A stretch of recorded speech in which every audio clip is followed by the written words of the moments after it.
मेरा सवाल था, ये कुरान की आयत है, "ऐ ईमान वालों, साबित कदमी और नमाज से मदद चाहो"। इसी तरह दूसरी आयत है, "बेशक हम तुम्हारा इम्तहान करेंगे कुछ खौफ और कुछ भूख से"।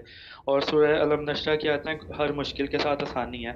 सर, ये तदब्बुर कुरान और आपकी तफसीर अल बयान में जब हम इसे पढ़ते हैं तो हमें पता चलता है कि एक आयत की एक ही तफसीर हो सकती है, पर दूसरी कुछ तफासीर में जब हम देखते हैं तो वो आज के हालात के हिसाब से इन आयात को बयान करती हैं।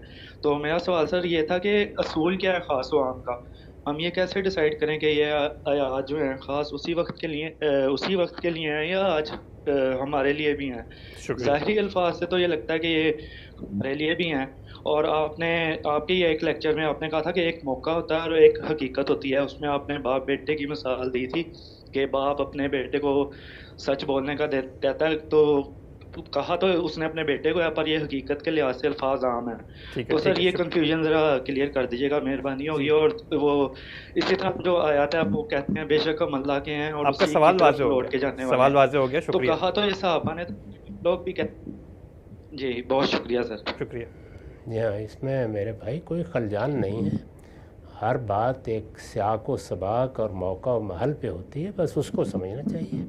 जैसे ही आप उसको उसके सियाक सबाक महल में रख के देखते हैं तो वाज़ेह हो जाता है, क्योंकि किसी कलाम को समझने के लिए तीनों मराहिल से गुज़रना पड़ता है। लफ्ज़ का मतलब क्या है, जुमले की तारीफ़ क्या है, और किस कॉन्टेक्स्ट में बात कही गई है। तो कोई ख़ास बाहर से नहीं आता, कोई आम अंदर से नहीं पैदा होता। हर चीज़ को देखने के लिए उसके कॉन्टेक्स्ट को देखा जाता है। तो बाज़ औक़ात ऐसा होता है कि कॉन्टेक्स्ट तो होता है एक ख़ास तरह का, लेकिन बात बता रही होती है कि ये हिदायत आम है। ये चीज़ भी आम इंसानी अक़ल पर मबनी है। जिस तरह हम अपने कलाम के बारे में ये तय करते हैं, उसी तरह कुरान में भी तय हो जाता है। इसमें कोई मुश्किल अदना दर्जे में भी पेश नहीं आती। सिर्फ़ सियाक़ व सबाक़ को सामने रख के समझना सीखिए।